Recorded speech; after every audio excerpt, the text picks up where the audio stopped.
I wanted to bring in David Ashbrock. David Ashbrock, as you can see, that's just a sliver of his Emmys that he has earned over the years, and highly decorated, highly respected producer director in sports, a little bit of everything. Back in the day, he did news. He's done the fireworks. He's Yeah. directed the fireworks here. We have like a big Labor Day weekend fireworks show here and brought him in. But primarily, sports is his thing, basketball, football. This is what he does. And so, again, as I mentioned in class this past week, will you ever direct? I don't know.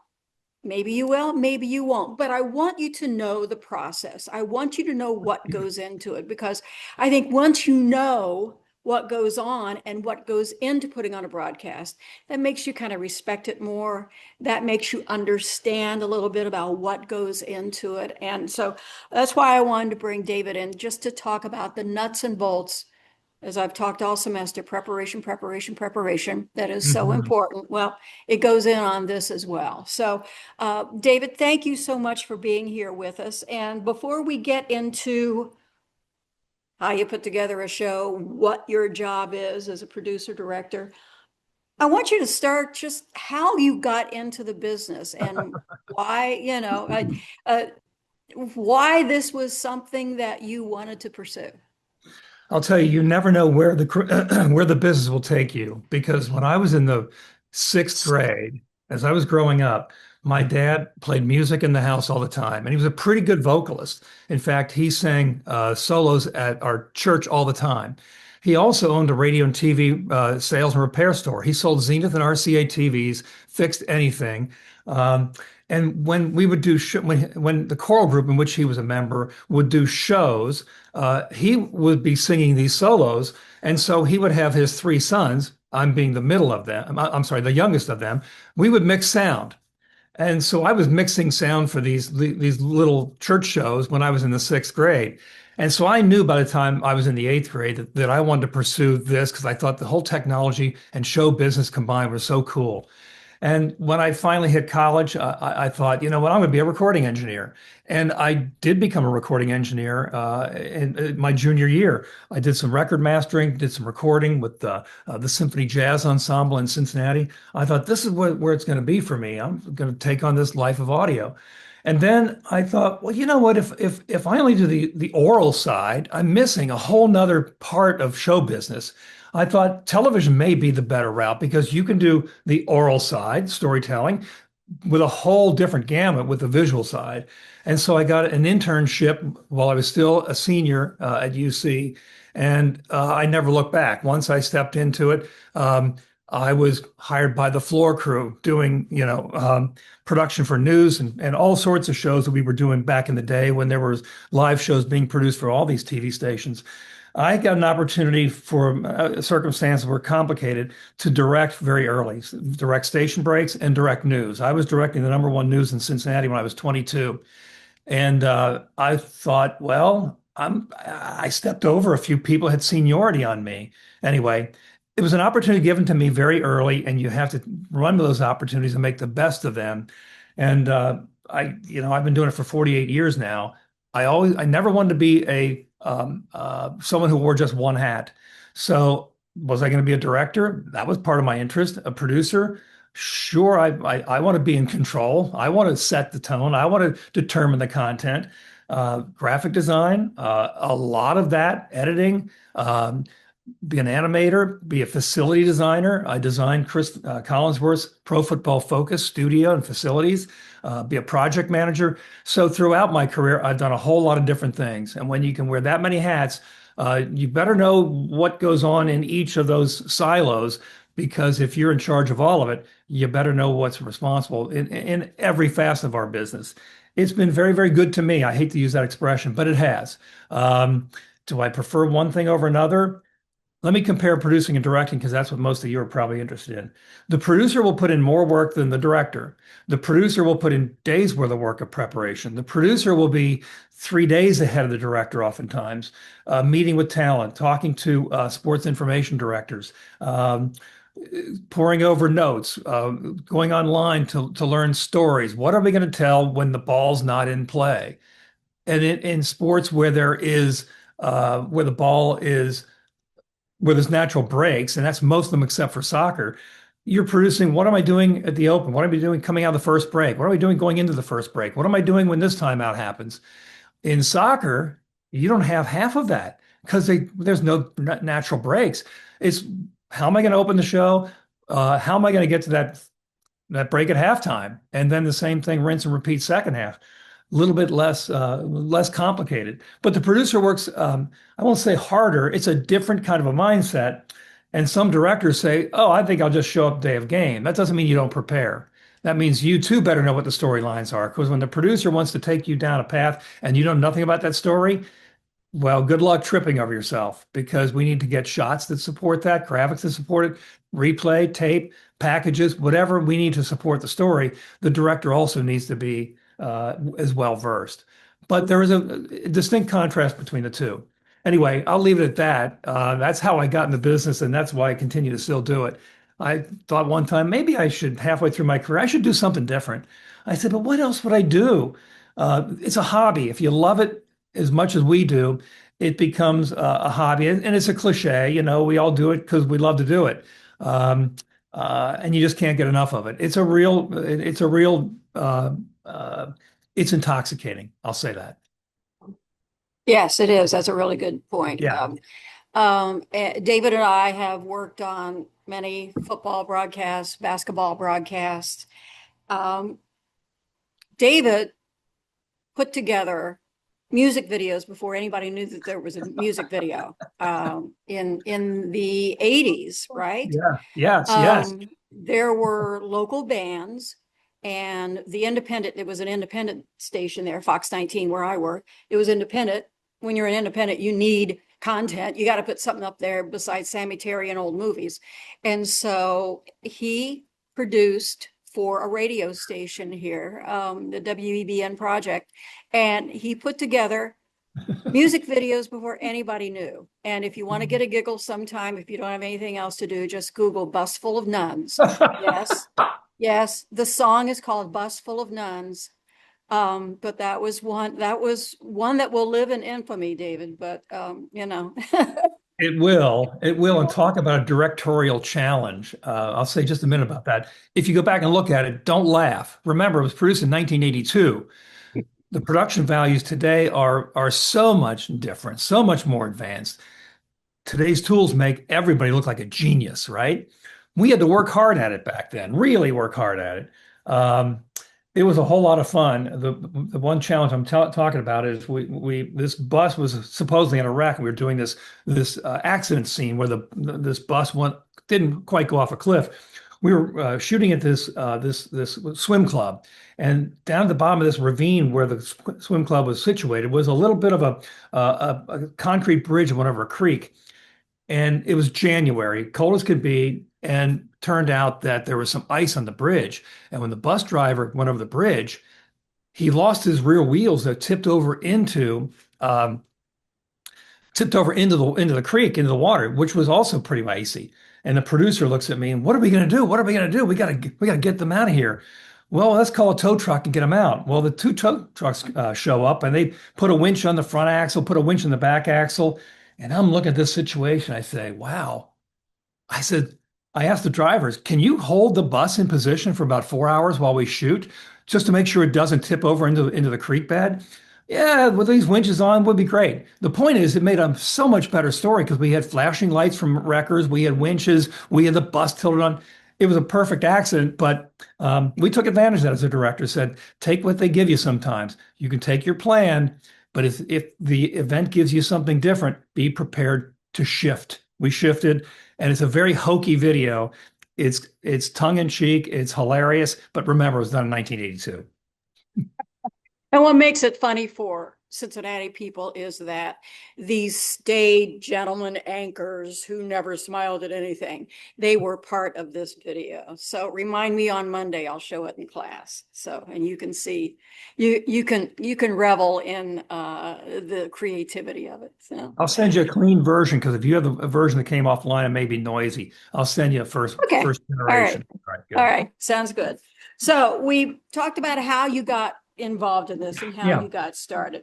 Um, Doing sports, as I said, you've done a little bit of everything, but doing sports, as you talked about, you've got to tell the stories along with telling the game about Hmm. what is going on in the game. But then, yeah, there are times that you have to tell stories. So before we get into the nuts and bolts of cameras and things like that, and I know that you're going to talk about Yeah. the the preparation that you do sounds very parallel to the preparation that your talent will do. You'll talk to the SIDs, you'll talk to the players.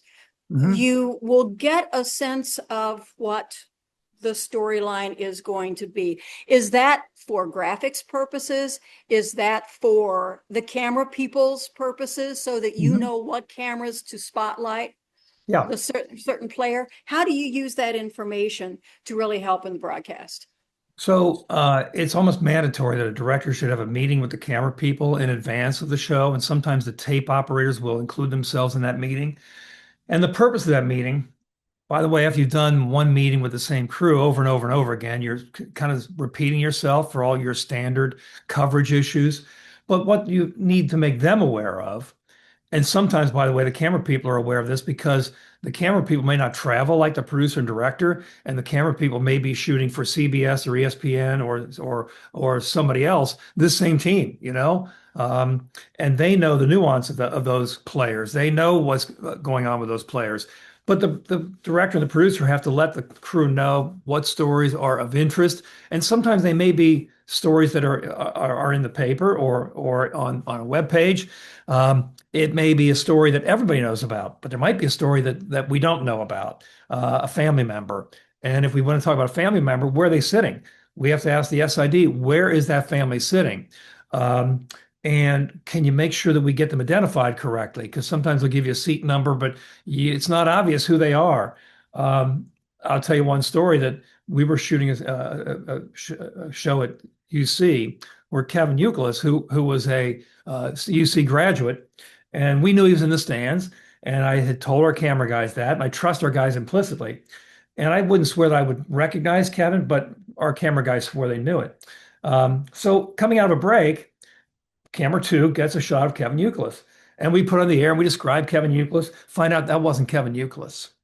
That wasn't Kevin Euclid. Even though John swore that that was Kevin Euclid, that was not Kevin Euclid. Um, we have to make sure that when we tell the story, is it a setup from the talent that describes the players on the floor? So we want to see that shot. Then there might be a retrospective package that we have to roll with music. And then coming out, maybe there's a graphic that supports that. And then maybe after that graphic, then we have to show a family member or a teammate or a coach that was influential. We have to make sure that when we tell the story, here's the elements that we are expected to tell the story completely. We have to make sure that we have time to do that. Oftentimes that's coming out of a break, maybe out of a break that's only a 90 instead of a break that's 2 minutes, because we have an extra 30 seconds where we can tell that story without stepping on play. The worst thing is when you start your story and they resume play because we haven't synchronized ourselves with the arena, that the arena is going to resume play in 2 minutes and 10 seconds. And we've only got 10 seconds left to coming out of the break, to tell a 30-second story. Um, we then sometimes will blow that story off and wait for another opportunity. But you have to be prepared for all of these things. What is the graphic story? Do I need a split screen to tell that story? What's the emotion that's going on? Um, what's going on in the crowd? Where is there a celebrity that may be a former player? Uh, what are all those elements that we need to tell the story and where are they coming from?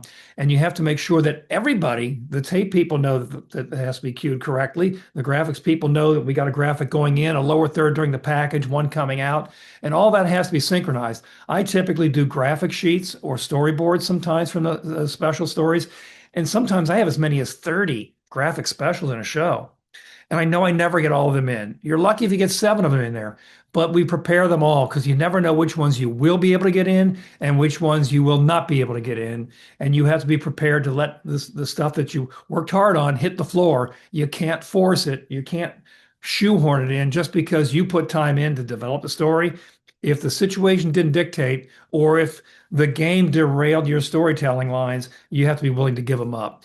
But that's a lot of graphic stories. So I will prepare those sheets and give them to the graphics coordinator and the operator, hopefully in sufficient time for them to get done. Oftentimes we see them working through lunch because there's just too many graphic stories to tell, or more likely, the equipment isn't ready to go, and there's some technological reason why they can't start as soon as they hit the truck, and they're 2 hours late, and you still got the work to do. We still have the stories to tell. Get on it. So it's a grind. It's awful tough to get all this stuff done when you have to set the truck up and tear it down. And we'll talk about that a little bit later because some of those conditions don't exist for some of you necessarily, and I'll describe that later. All right, so let's talk about the nuts and bolts. I know Yeah, you've got a little presentation. You can kind yeah, of talk about the yeah, setup, the rules, the job description, everything else. So I'll kind of turn sure. it over to you and let you do that. Okay, a couple things first. So the role of director is to set tone, set pace, set a very high standard for a crew, tell stories, add emotion to the storytelling whenever you can find it, allowing the crew members to deliver stories to you because oftentimes the camera operators are looking around the camera to observe what's going on, and the director can only see what the camera people are giving to them. We expect the camera people to give us all the conventional and all the normal protocol shots that we all get to see. And oftentimes, young directors are only skilled enough to have peripheral vision that maybe is this narrow, right? They don't have a chance to see it all because they're just hoping they can get through a show, let alone a sophisticated show with lots of nuance in it. Um, you have to develop your own style. You will develop confidence. That only happens with reps. Um, but I highly recommend that if you're able to do it, and if you're part of a student production, oftentimes you're learning from another student. Don't learn bad habits. Make sure you get the opportunity to watch real professional directors who have lots of experience do it. You'll learn more by being part of a crew as a camera operator, replay operator, a stage manager who's just listening to headsets, to a professional director and professional producer. You can learn so much by doing that than you can ever learn by somebody saying, oh, let's see, we're all freshmen here. Today, you're the producer. Today, you're going to do replay, and none of you know what you're doing, right? And you just learn the things that let you get through it, not let the things that let you exceed and be good at it. So I suggest if you're part of a student production, that those student productions should be hybrids. There should be the same number of professionals. Don't quote me on the quotas here. Camera people, for example, it's a 4 camera show. 2 of those people should be professional and 2 can be students. If you have 4 students doing a show, again, you're just barely getting through it. The shows that the University of Cincinnati's control room used to do were dreadful for the first 3 or 4 years. They were dreadful. And I saw all the highlight melts that came from them. And I was trying to produce a half-hour show, relying on that content. And I can tell you, I threw my hands in the air every time I had to rely on one of the highlight melts that came from that control room because the camera work was dreadful, absolutely dreadful. Um, if you take if a professional crew had done that, there'd be no end to the highlight shots and angles to tell the story that happened inside that game, and it would all be well composed, network quality, beautiful stuff. Never take for granted camera people. Never take for granted camera people. As a director, you're only as good as your camera people. And I've seen some situations where you think you got a good camera people. It's happened to me. It's happened to some colleagues of mine where we know what we're doing and we can set the tone by describing what our expectations are. We're assuming that they know the basics. And when you find out, oh, that crew member lied. That camera operator says he's done NFL football. I don't think he's done football at all. He doesn't even know where the referee is. He has no idea where the white hat is. He has no idea how to frame for kicking situations. Are you kidding me? And now as a director, I have to coach through that in the middle of a live NFL game. Um, you hope that never happens, but you better be prepared for that to happen. Let me start this PowerPoint, and we'll go through some basics because if you don't have the basics down, you're in trouble. You're really in trouble. Let me share the screen if I can.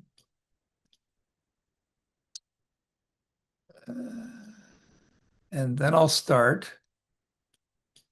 And hopefully everybody can see this.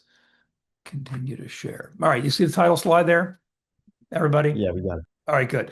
So awareness and peripheral vision. If you don't have good peripheral vision, you get buried because you're myopic. You're focused on one thing. You're focused on uh, two cameras, let alone 8, 10, 12, 16, 22 cameras. Um, you almost have to know where to look when you're directing those shows, when you have that many cameras, that, oh, such and such just happened. I expect camera 2, 6, and 5 are going to be my best options. That's where I'm going to look first. But how'd you learn that? You learn that by watching a lot of television and understanding where those cameras are placed and look at situational conditions and say, where can I anticipate that shot to be? As one example, in football, uh, if there's a play along the near sideline, my first look is going to be the high end zone camera because that camera is going to see it. The cameras on the near side are going to be blocked out by team and benches. So he has a built instinct. Preparation, communication, we talked an awful lot about that, and I'll talk about the communication in advance of the game, communicating with camera people in just a second. But we got to start with the basics. So in this case, I'm going to talk about the basics of football. That's NFL football and college football, which is probably the biggest thing in North America, and the other football, which is the biggest thing throughout the rest of the world. That's soccer. So if we're talking about these NFL stadiums and venues, they're huge. They're gigantic. They take a long time to set up, especially if the equipment's not there. Cable's likely to be there, but there's an awful lot that has to go into those. For the Bengals, I have been previously doing what we call a same day set and shoot. That means we show up the day of the game, we set it, we shoot it, we break it down and leave. And that was among all the NFL teams, 32 NFL teams, there were only 3 or 4 that did them same day set and shoot. And the pressure of doing that was enormous. And I finally convinced them that we need a set day to work out bugs. Because remember, if I'm doing preseason NFL, um, the crew has been doing baseball all season. They've been doing soccer all season. They haven't oiled themselves to be doing football. That means they won't get oiled pretty quickly because they're all experienced crew members. But there's been some cable that's kind of gone dormant and fell asleep, and some patches that have changed in the building. And it's a long time to put all those fires out. By the time you're 6 and 7 games into a series, then you can show up maybe with a short call in the same day and be ready to go in a handful of hours.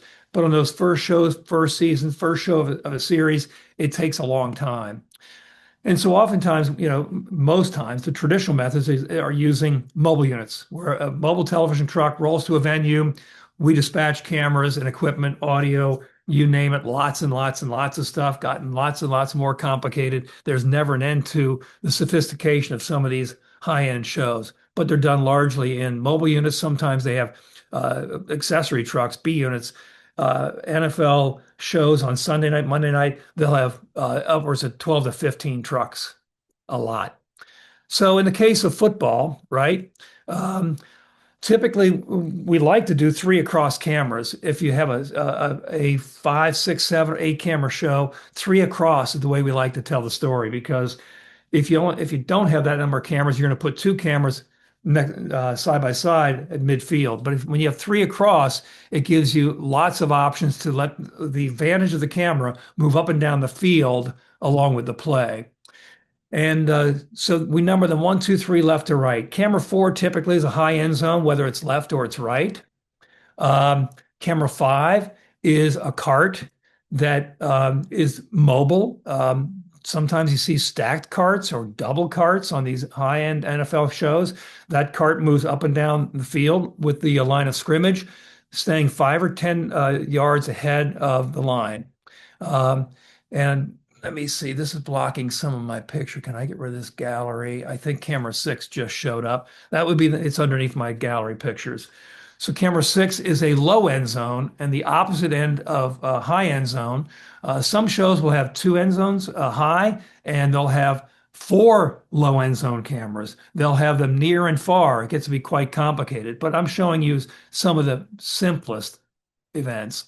In football, action goes linearly, left to right, or it goes right to left. So it's fairly easy. It's easier for camera folks to do it, and it gets more complicated in soccer, and I'll explain that later. But in terms of camera assignments, let's say we've had our kickoff and the ball happens to be at the 15-yard line. So the role of camera one is to be the game camera because that camera is looking virtually at the line of scrimmage, right? And so we shoot camera one, traditionally showing the game. They show the offense, they show the defensive line.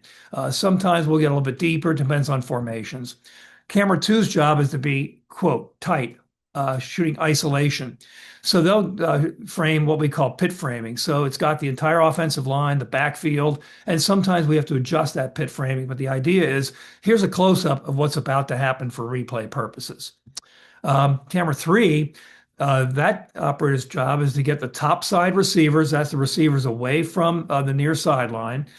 Sometimes we ask them just to isolate a particular player. Sometimes those become audibles. Sometimes we have a sense that something's going to happen, or we've heard that something may happen. We read that something may happen. We've learned some play may happen, and we use camera three for isolation away from the ball. Now, as the ball moves up the field, now we change assignments. Camera two now becomes the play-by-play camera. Camera three becomes the tight ISO pit framing camera, and camera one is getting the top side receivers. Now, understand that this is all affecting how we call the game, because at some point we have to tell everybody now we've changed assignments, right? We all had assignments when it was on the left side of the field. Now we crossed the 35-yard line between the 35s. Now two is game, and then one and three have to know, well, what's my new assignment? And the tape room has to know the same thing. So when we move down to the right end of the field, camera three becomes game. Two becomes tight ISO, and camera one now is getting topside receivers. Camera four is generally shooting tackle to tackle isolations nearly wherever we are. We like to shoot, if we have two high end zones, we'd like to see the play coming at us. But if the play is going away from us, we're looking at the back of the play. That's how it goes when you only have one high end zone. But if we had both high end zones, we would like to see that replay coming from the angle that is looking at the play. And sometimes we mix it up. Sometimes you see a stop in the backfield, and that shot from behind is the best shot we've got. As I also mentioned, if there's a play along the near sideline, we would look to that high end zone as our first look, because oftentimes there's so many people on NFL sidelines that you don't know what happened. You don't know if the guy made a first down or if he stepped out. So we're looking to that replay angle as our first look. Camera five shoots the quarterback. If the quarterback keeps the ball or passes the ball to hands off to a running back, they stay with the play.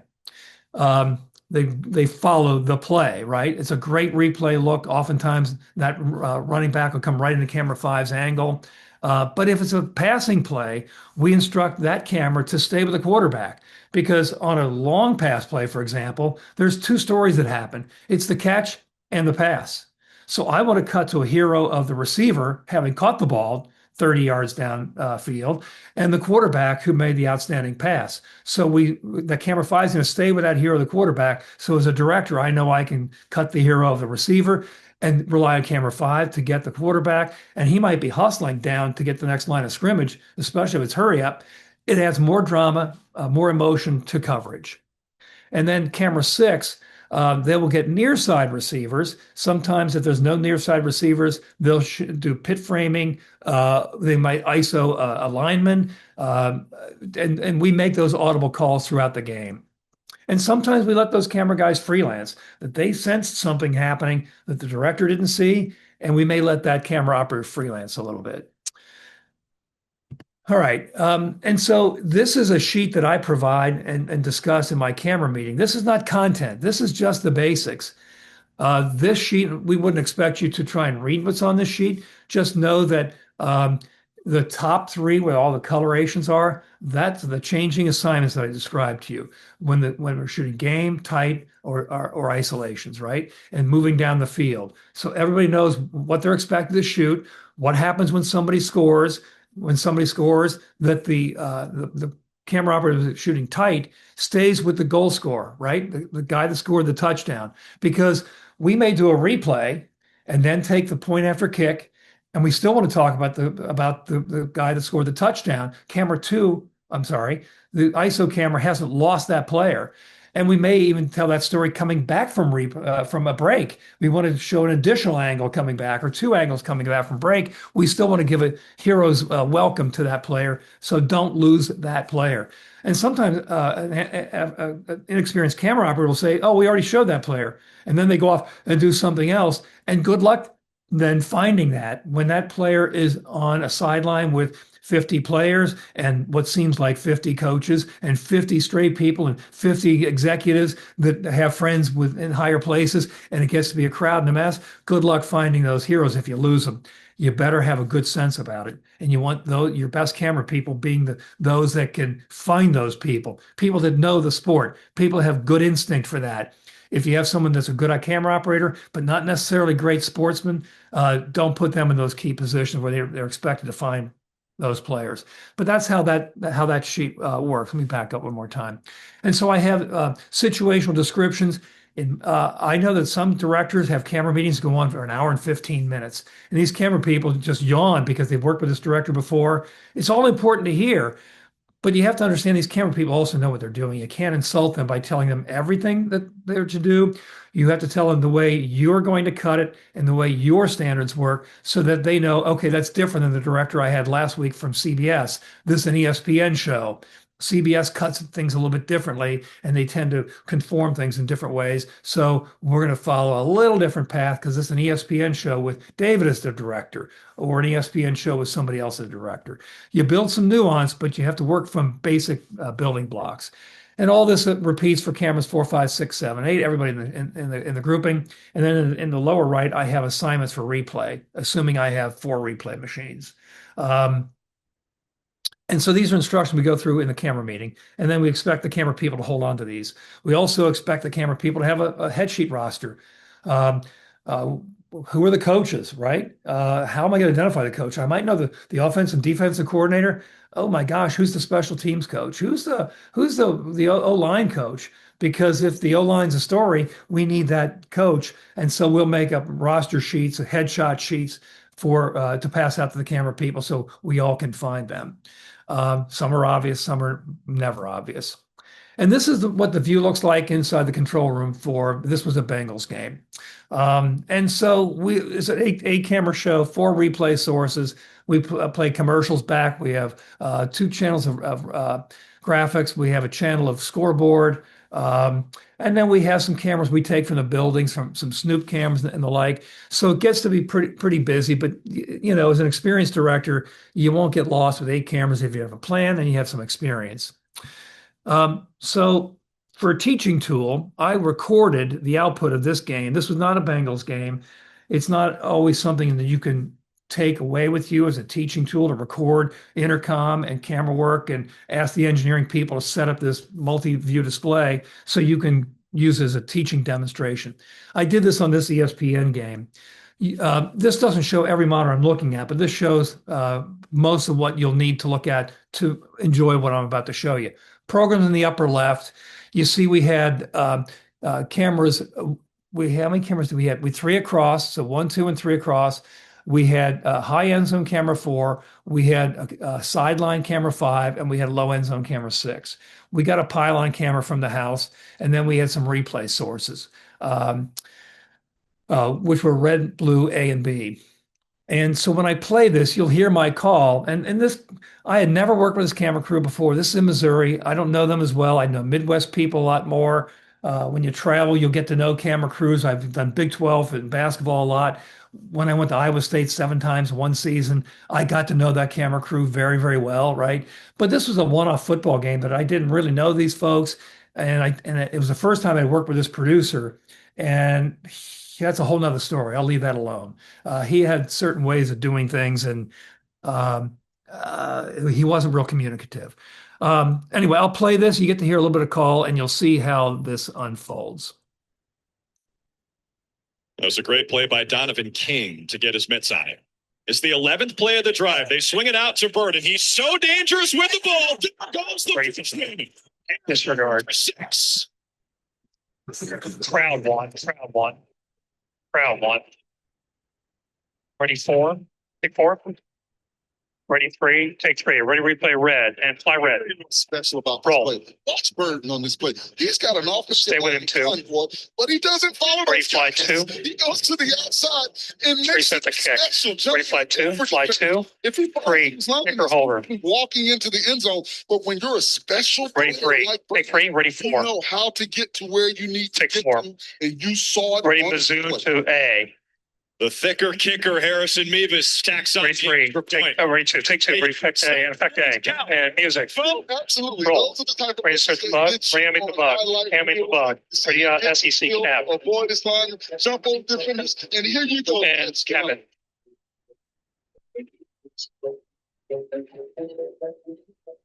Now, one thing you wouldn't have noticed there, but I'll tell you about, and this is one thing I have to get on camera people about all the time. What happened at the end of that play was I had 3 matched shots. The camera that was shooting game at the time, because he had so much lens, it decided, well, I'll just keep pushing into the hero. No, I want to cut off that shot because at the end of the play, there could be celebration by the O-line. There could be dejection by the defense. We want to continue to see what's happening of the reaction of the players on the field by staying wide for a moment and then cut to the hero, the guy that scored the touchdown. But that camera operator pushed in. So now on the game camera and the tight camera, I got matched shots, right? So I didn't make that cut. I purposely did not make that cut because I don't want to make that match cut shot because I got screwed by the play-by-play camera operator. He screwed me. And some of these folks weren't listening, didn't pay too much attention to my instruction. I had to correct some of them, but I had everybody on hero shots. No, 3 you were supposed to get crowd shot. I'm sorry, 1 you were supposed to get crowd shot. I had to tell 1 to go get crowd shot, which distracted me from seeing I got 3 hero shots. 1 didn't do his assignment. I had to send him to crowd. Camera 3 didn't get the kicker holder like I instructed. So I had to mention all these things. When you work with the same crew all the time, the number of things I have to say is reduced significantly because they know what the pattern is. They know what the expectation is. I don't have to instruct. I don't have to direct. I get to select. And by the way, that's a curse word in directors' world. You don't want to be a selector. You want to be a director because a lot of times directors don't know how to direct. And so all they do is look up at the monitor wall and pick. Oh, I picked that one. Oh, I picked that one. Well, that's one way to get through a show, but you don't want to be a selector. You want to be a director, but you got to direct before the game so everybody knows what to expect. And then when they don't do it, you direct early in the game. So later in the game, they have a sense of your pattern that isn't too much different a lot of times from many directors doing 3 across football, right? But they need to understand your nuance. And so you kind of get this thing well oiled as you move along. All right, let's talk about the other football. So I had produced and directed FC Cincinnati from the time they were in the USL. When they went to MLS, and it was a very late season situation that occurred, the whole league had maybe 6 weeks to put together a production team because they signed a deal with Apple TV so late in the season, they hadn't even thought about how are we going to produce all this content. The local teams, that being me producing and directing for the team, being hired by the team, traveling on the team charter, which was the best in the world. We'd take off from a private airport at 2:00 in the afternoon, the day before the game, and we'd be in our beds the next night. So that travel was only a day and a half. It was the greatest. And you show up at the airport 10 minutes before because you're flying on a charter. You show them your driver's license, no TSA, none of that craziness at commercial airports. It was the best. But all that changed when the MLS took over production for everything, distributed to Apple TV. So they had to scramble very quickly and ask the producers and directors who were doing the local shows, are you available to do Cincinnati games? And we might send you a few other places, but can you be on our production team next year? This was like in December, late December, and the season starting 6 weeks later. And it was a bit of a mess. It's finally getting ironed out. But I will say this: when they hired directors, they wanted to create a game coverage that looked identical, without nuance, across every venue, across every production, which means they were telling us how to direct. We had conference calls like this with a coordinating director telling directors how to direct. Don't do this, don't do that. We want you to do this, we want you to do that. ESPN does that with college football and basketball a little bit. CBS does it sometimes, where you sit there and you play clips and you second guess what this director did when a player got hurt or when this situation happened. We don't want to be dictated to, because what ends up happening is it destroys your own instincts, because you're always thinking about, oh, what does Apple TV want me to do here? What am I supposed to do here? No, I want to use my own gut and instinct, because I've been doing it long enough. I've developed a gut and instinct. I've also trained my camera crew to be in concert with me. And as soon as we second guess ourselves, you find you're making late cuts, you're making bad choices and bad judgment. And then you say, well, how come that happened? Well, because somebody was looking over your shoulder telling you what to do 3 days before an event, and then it all unfolds in real time, and then you got your hands tied. It's not good. Anyway, mobile units, again, sitting outside of TQL Stadium. Soccer's a little bit different. Because the ball can go anywhere. It's not just left to right. It's left to right. It's across the field. It's reversed the other direction. It makes it a little bit more difficult for camera operators to operate under these circumstances, because in football, you kind of predict what things are happening and how it's going to unfold and how you need to adjust your shots for it. But in soccer, one thing that's critical is that those cameras along the near touch line can only be 18 to 25 degrees above. So if you're shooting soccer in an NFL stadium where the cameras are significantly higher, it makes the work for the camera operators that much more difficult. And it makes the viewer experience that much more uncomfortable, because it feels like you're looking down on tops of heads, right?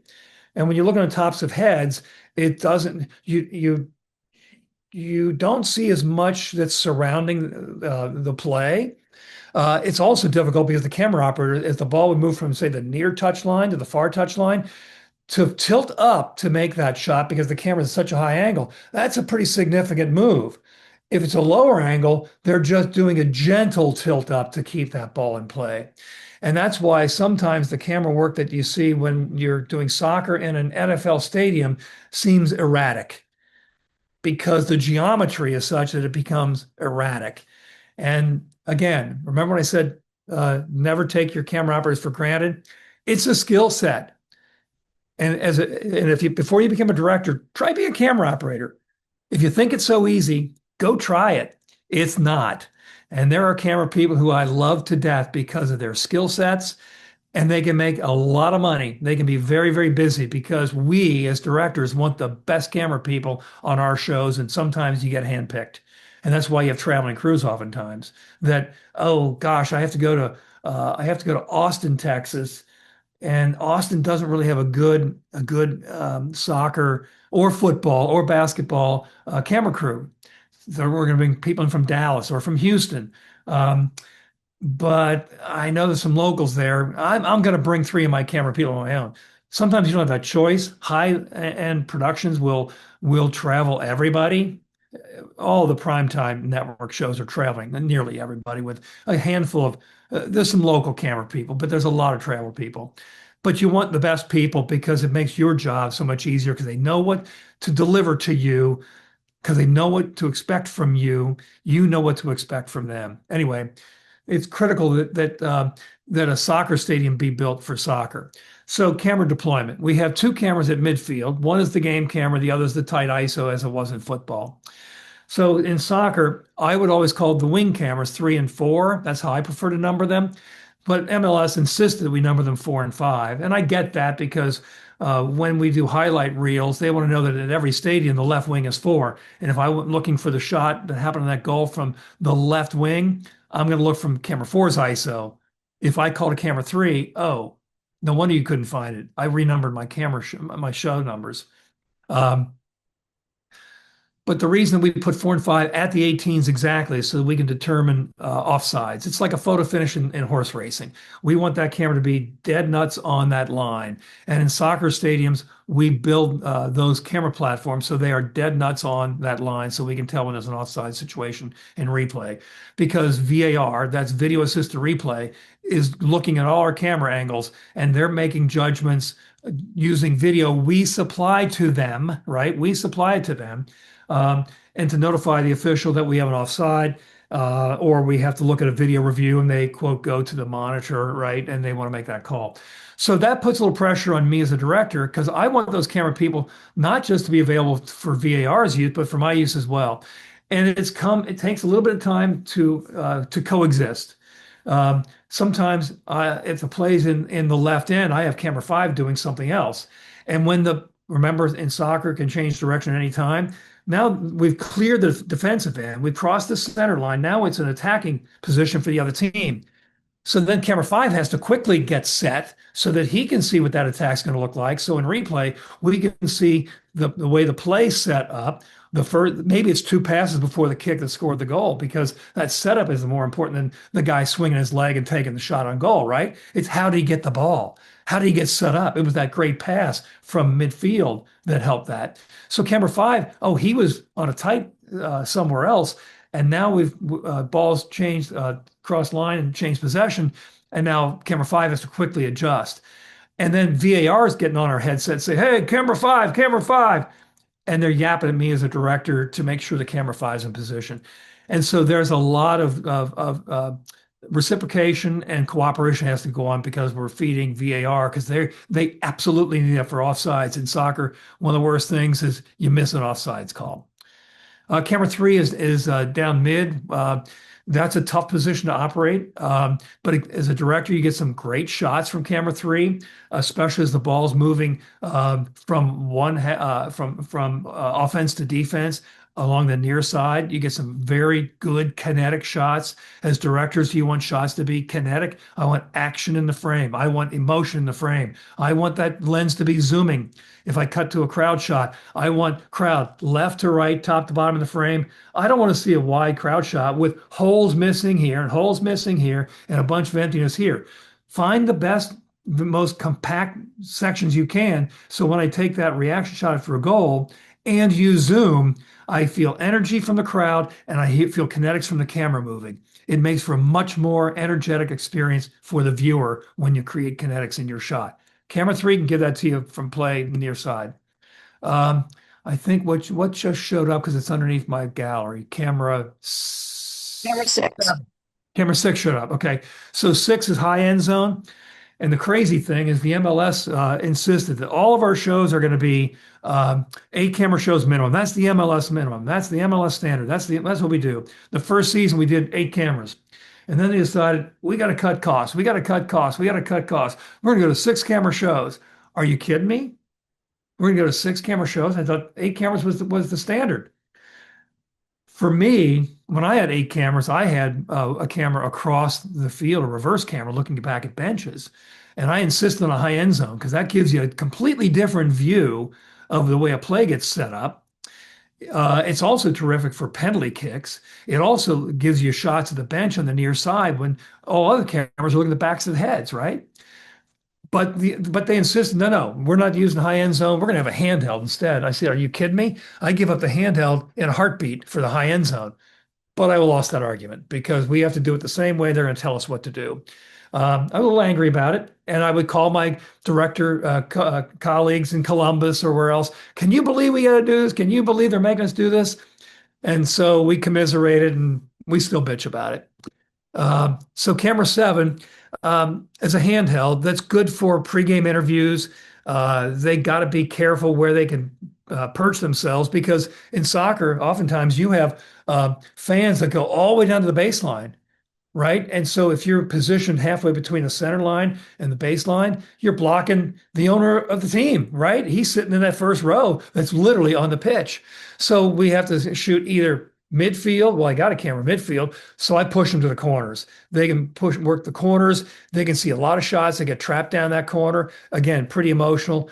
But I can do without that. If I've got that high end zone, I'm much better off. And high end zone's wonderful for substitutions, et cetera.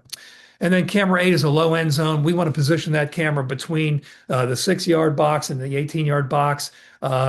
That's pretty nominal. You'll see sometimes in soccer that camera will move across the line of action. I hate that. I hate when you cross the line of action with live cameras, because as a viewer you can sense that there's discontinuity when you cross the line of action. The whole point is if the action is left to right across the soccer pitch and the center line is right down the middle of the pitch, as soon as you put a camera on the other side of that line of action, when you cut that camera in live, you can feel that the fact that someone moving left to right, now they're moving right to left. CBS did this during COVID. Cameras in basketball, you could have 4 cameras and they had to be away from the court. So some of these CBS directors would put 2 high cameras, and then they'd put one of the extra cameras that ordinarily would be down low behind baskets, put them the opposite side, and they'd cut that camera in live. And I wanted to kill them because it was so disruptive to the viewer's sense of continuity. And that was CBS. Anyway, and this is a bit of a different sheet that I use for giving instruction to our soccer guys. So you see across the top all the camera numbers, and then on the left column you see all the situations. When ball's in play, here's what you do, camera 2. Here's what camera 6 does. Here's what camera 3 does. When there's a foul, camera 2, here's what you do. Here's what 6 does. Here's what 8 does, etc. When a goal kick happens, when a corner kick happens, when a free kick happens, what happens if it's in the opposite end zone, how we change those assignments. And I come up with this rudimentary guideline, and the camera guys follow this rule. And we developed some good soccer camera people in Cincinnati. These were guys that weren't necessarily doing Reds all the time, because the Reds camera operators get 80 games at home and the soccer people only get 8. I'm sorry, get 17. So they're going to take 80 games and say, I'll do 80 baseball. And if there's conflicts with, I can do 3 soccer. No, as a director, I want the same camera crew for every one of my matches, because I don't want a different camera crew every time just because, oh, the A-level baseball guys can come in and do my soccer. No, I want to create A-level soccer guys. So I purposely ignored the baseball people, and they probably wonder why I did that to them. Well, you're getting plenty of work, and I want to build a soccer crew because I want to be the best soccer director. And so I've had the same 8 camera people for now, I don't know, 6 or 8 years, and they're really wonderful. And here's what it looks like from my vantage in the soccer situation. And in this case, you see program is the lower right because there's more cameras here. We have 12 cameras. I've got a handheld coming from the house. So you can, and you don't see any of the replay machines. I'll say this about replay. I was producing and directing this, and I came up with a scheme for everybody to know. When a goal happens, here's precisely what you do as camera operators. And in the tape room, here's how your assignments are already set. Here's the precise order in which I'm going to take them from you. When there's only 2 operators, I would take the first from the first operator, go to the second operator for the second and third, while the first operator is cueing the 4th look, and then the second operator can cue the 5th and 6th. But I have them routed in the tape machine the order in which I want to present them. I want to first look at the wing camera. How did that play occur? How did that pass happen that allowed the goal to score from the wing camera? That's the first place I look. Then I'll look at the close-up from camera 2. I want to see a closer view of that. Then I want to see how it unfolded from the high end zone. Then I want to see what it looked like from the net. Then I want to see the player reaction. Then if we got it, the coach reaction. And I do it in that order every time because I'm producing and directing. I don't have a producer coordinating replay for me. I'm doing all that myself, right? And so it was very calm. Everybody knew what to expect. And it's as though I had 2 people, a producer and a director, doing what one person was doing in this case. Into the 18, trying to bring it back across Acosta. 4, 32. Take 2. There's 1 in FC Cincinnati. 35. Take 5. Ready 2. Take 2. Ready 1. Take 1. Ready 3. Take 3. Ready 2. Ready take 2. Ready 7. Margarita. Take 7. B's first. Ready fly B. And fly B. Here it is. And roll. Step rolls off blue. Second look. As this ball's played wide to Monterey, takes a touch. He whips this in, right idea. And rolls off blue. Second look. Step rolls off red. For a bit of skill just to flick that as he turns it into. Rolls off red. Net on B. Step rolls off B. And even before that third goal was scored, we told Roll you is all B. Cincinnati just Number rolls all backs. No coach. And roll is all backs. Center, ready flight 2. Slide 2. Probably get confirmation from VAR. Thank you. And apparently they're Still 5 Cincy coach. the goal Ready 5. to make sure that Acosta was not offside. Ready 5. Take 5. I heard nothing from VAR. Toss was a score toss Right. across. What did he say? Ready 1. Take 1. Referee 2. Referee 2. A lengthy check here going on in Atlanta with Jeff Gamble. Ready 2. Take 2. Let's see, Lucas Schwala has his I heard what he said. He mumbled something. Ready 5. Take 5. Well, the goal Ready, is 1. Take 1. confirmed now. The problem is Check and wait. you got to keep the energy going. You want to get right back to it if you're FC Cincinnati. So I didn't have to direct here. I got to select because by this point, my camera crew is so well oiled with me, they knew precisely what I wanted. You saw that after I cut to the first hero, right? Then camera 1, which is the game camera, his responsibility is then to go get the goalkeeper and to do a little push in on that goalkeeper because I'm going to cut him in because he gave up a goal. Camera 3 knew that I want that crowd shot. You know, and that crowd shot has to be full of people, top to bottom, left to right. When I get there, I want you to zoom in on it. Reverse camera knows to get the coach. Our coach almost never reacts very much, so the shots weren't that exciting necessarily. You heard me say a couple things that I'm producing and directing. When I got to replay, I used the word "here it is." That's because I'm telling the talent in their ear, watch your monitor, here's the replay. Because they're looking at what's going on in the field. They're watching their monitor, they're seeing what's going on in the field, looking for reactions, watching their monitor. Now they're looking at the field again. And now I want them to know, here's the replay you have to describe. So at the same time I'm directing the camera operator and the replay people, I'm talking using my IFB to tell the talent, here it is, watch your monitor, here's the replay sequence, and here we go. And then you also heard me say, waiting for VAR. So we also have an intercom channel from video assisted replay. So as the producer and director, I'm listening to all that myself. Ordinarily, the producer might be hearing that. I might, as a director, separately would be monitoring it because we want to hear what VAR is looking for. Is it an offside situation? Is the goal good? We were waiting for confirmation from them to say the goal's good so we can continue playing. So that's a lot of attention. When I said you have to have good peripheral vision, I have to see a lot as a director. I have to be mindful of a lot. I have to communicate with the talent, listen to VAR, pay attention to graphics. And so you really segment your attention in amazing things. If you can't do that, you won't be a very good director. Yeah, good points. Yes. I do want to have a little bit of time if folks have some questions. So I know Sure. you've got a little bit more, but if anybody has any questions, go ahead and jump in. We've got about 10 minutes. Anybody got a question? I don't have a question per se, but I just love soccer, so this is pretty cool to watch. Oh, good. And, yeah, I mean, with FC Cincinnati too, I have a distinct memory, and I'm glad you brought up them going from the USL to MLS because when they went there, I mean, the stadium wasn't ready yet, but their fans are just some of the best. So, Aren't they? I'm sure.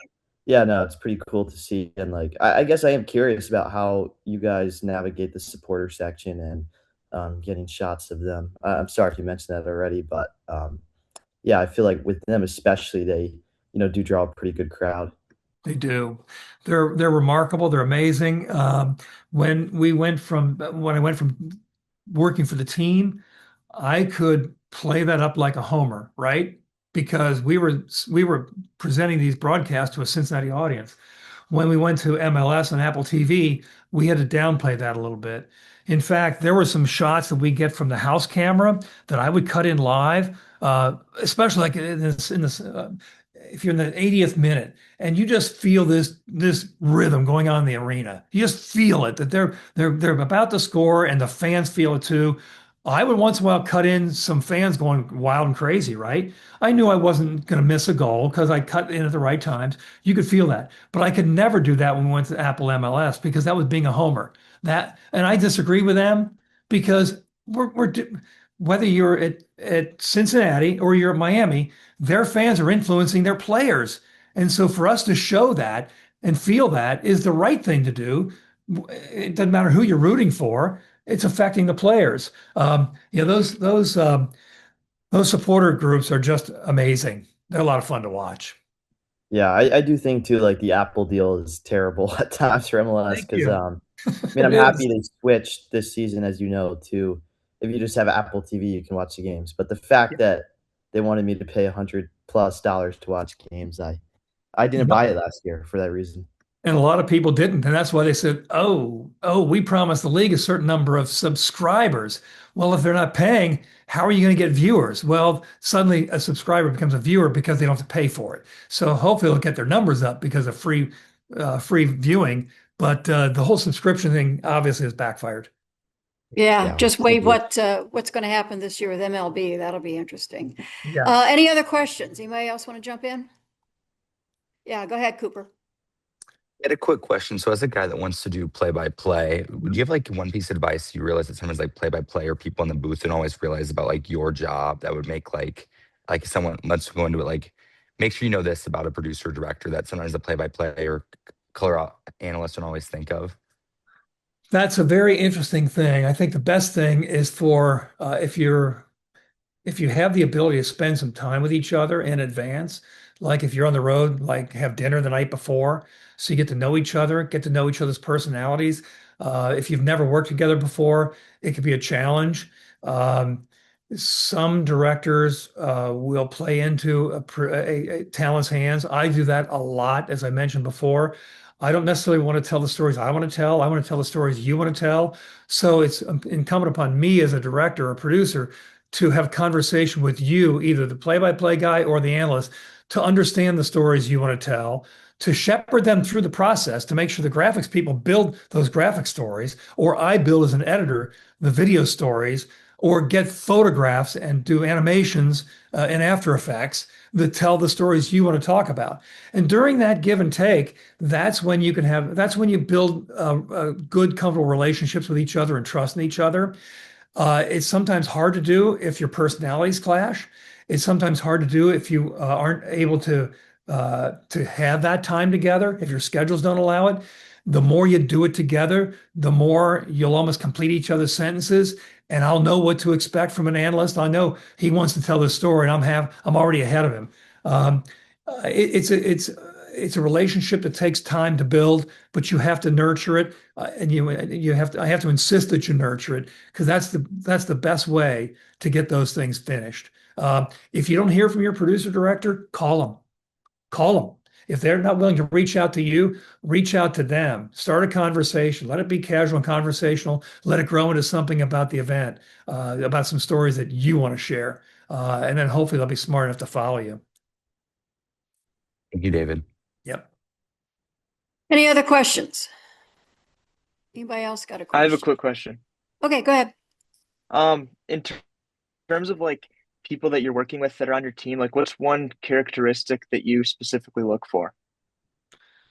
Um, Humility. The hardest part is the people who think they're the best camera operator, the best replay operator, the best graphics operator. They can be intimidating. And I mean this very sincerely. And the same with talent sometimes. None of us want to be intimidated by another crew member because as soon as you're intimidated, you're shy, you second guess your work, you become narrow-minded. We want to be on the same page together. So when I get to a situation, I look at a camera list and I say, oh God, not Jim. Are you kidding me? Really? I can't stand his stories. I know he's gonna tell me what he's gonna shoot. He's gonna overwhelm me thinking that he knows this game better than anybody. He's gonna bore me to death. He's gonna distract me during setup when I got a show to produce, and all he wants to do is have my ear. Um, those are the things that we want to avoid. So what we look for are the people who are compatible, people who are compliant, people who understand what it means to be part of a team, people who know that they're contributing, that they're not the only one carrying the load, that it is a team effort. And that's what I look for, that pleasant sigh of relief to know I got a great crew. I can't wait to work with these people because we get each other. I can't stress how important that is. You can get so derailed by someone who wants to dominate and someone who ends up then intimidating. Thank you. Yep. One more quick one and then we'll wrap it up. Anybody else got another question? I just have a quick question. I know you mentioned talking to players and talking to coaches, but I'm curious if there's any other ways you go about finding stories that are like right for putting on air. Yeah, so the sports information people from schools are responsible for publishing now what is an encyclopedia sometimes, 50, 60 pages of notes. And sometimes in basketball, you're not getting those finished notes until the night before a game. So you have to look at them a week or two ahead and look for trends. You have to look for trends and people who are expected to be stars, not the guy who had a great night the night before. If you wait for that, you're going to be up all night getting your graphic notes together. You could modify them when you get that story the night before because the guy's numbers changed a little bit. But you have to be working in advance. Um, I find beat writers are sometimes the best way to find them. So you go to if you search a team and you find someone who's assigned to that, whether it could be someone working for school that's doing a story about this week we got 2 games on the road and here's a story I see. I find those are sometimes the best way to find stories because those people are also doing features. And when they do features, they're telling the human interest side. Oh, wow, I didn't know that guy's lost his brother last year in a car accident.